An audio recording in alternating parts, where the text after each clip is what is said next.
கிரிக்கெட்டை லவ் பண்ற உண்மையான கிரிக்கெட் ஃபேன்ஸ் இந்த வீடியோ பாருங்க. 2025ல நிறைய கிரிக்கெட் மெமரிஸா இந்த வருஷம் நமக்கு கொடுத்துருக்கு.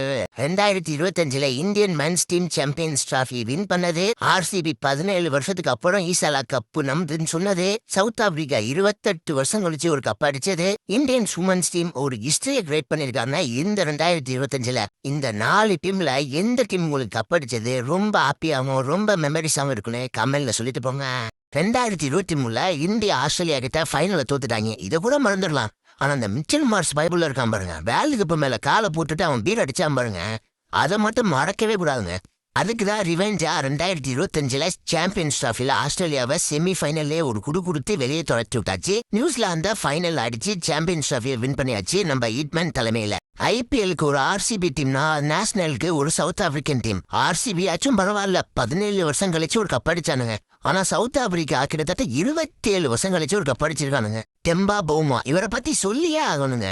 சவுத் ஆப்பிரிக்கன் டீம்ல பெரிய பெரிய ஜாம்பவான்ஸ்கள் இருந்துமே ஒரு கப் அடிக்க முடியல. ABD Villiers, Dale Steyn, Jacques Kallis இவங்களாம் இருந்துமே ஒரு கப் அடிக்க முடியாம நாக்கு தள்ளி போச்சு சவுத் ஆப்பிரிக்கன் டீமுக்கு. அப்புறம் வந்தாருங்க ஒருத்தர் டெம்பா பவுமா. இவரை எல்லாம் ஏன்டா டீம்ல எடுத்தீங்க, அது மட்டும் இல்லாம எதுக்காக இவனுக்கெல்லாம் கேப்டன்சி கொடுத்தீங்கன்னு சவுத் ஆப்பிரிக்கன் பெஞ்ச் மட்டும் இல்ல எல்லா கிரிக்கெட் பெஞ்சுமே இவரை வச்சு கலாய்ச்சி உருவகளி பண்ணி அசிங்கப்படுத்திட்டானுங்க. ஆனா இதை பத்தி கொஞ்சம் கூட கவலைப்படாம சவுத் ஆப்பிரிக்காவை 27 வருஷம் கழிச்சு ஒரு கப்பை வின் பண்ணி கொடுத்துட்டானுங்க. ஆனா இப்ப என்னன்னா எல்லாரும் தலையை தூக்கி வச்சு கொண்டாடிட்டு இருக்கானுங்க.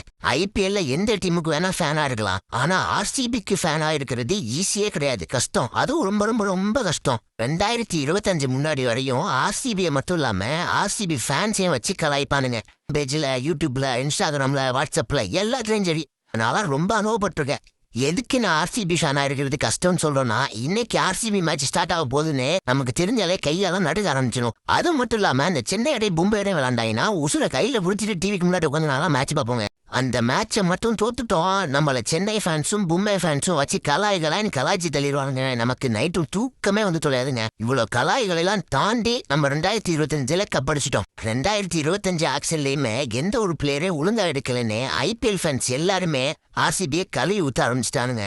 ஆனா இது எல்லாத்தையுமே தாண்டி ஆர்சிபி 2025ல கப் அடிச்சு எல்லா மூஞ்சிலையும் கரைய பூசிட்டானுங்க. Indian men's team world cup அடிச்சது 1983ல. அதுல இருந்து 42 வருஷம் கழிச்சுதான் உமன்ஸ் வேர்ல்டு கப்பை வின் பண்ணிருக்காங்க. உண்மையை சொல்லணும்னா 2025ல உமன்ஸ் வேர்ல்டு கப் அடிப்பாங்கன்னு எந்த ஒரு இந்தியன் ஃபேன்ஸுக்குமே கிரிக்கெட் ஃபேன்ஸுக்குமே நம்பிக்கை இருந்திருக்காது. அதுல எல்லாத்துலயும் ஒரு ட்விஸ்டை வச்சு கடைசியில ஒரு ஹிஸ்டரியை கிரியேட் பண்ணிட்டாங்க நம்ம இந்தியன் உமன்ஸ் டீம். இதுல ஒரு ஹைலைட் என்னன்னா, செமிஃபைனல்ல ஹேண்ட் அப் பரம்பரை ஆஸ்திரேலியா உமன்ஸ் டீம் ஒரு அடி அடிச்சுட்டு டைரக்டா சவுத் ஆப்பிரிக்காவை ஃபைனல்ல பெரிய அடி அடிச்சு கப்பை வின் பண்ணி கொடுத்துட்டாங்க ஹர்மன்பிரீத் கௌர். அவ்வளவுதான், வீடியோ முடிஞ்சு. இந்த வீடியோ பாக்குற உங்களுக்கும் என்னோட சப்ஸ்கிரைபர்ஸ்க்கும் இனிய புத்தாண்டு நல்வாழ்த்துக்கள். இதோட ஒரு முக்கியமான குறிப்பு, சப்ஸ்கிரைப் பண்ணாம நிறைய பேர் பாக்குறீங்க, அப்படியே சப்ஸ்கிரைப் பண்ணிட்டு போங்களா தெய்வங்களா. அப்பதான் நமக்கு கொஞ்சமாச்சும் பூஸ்டா இருக்கும், நிறைய வீடியோ டப்புன்னு போடலாம். அப்புறம் நம்ம அடுத்த வீடியோல பார்க்கலாம்.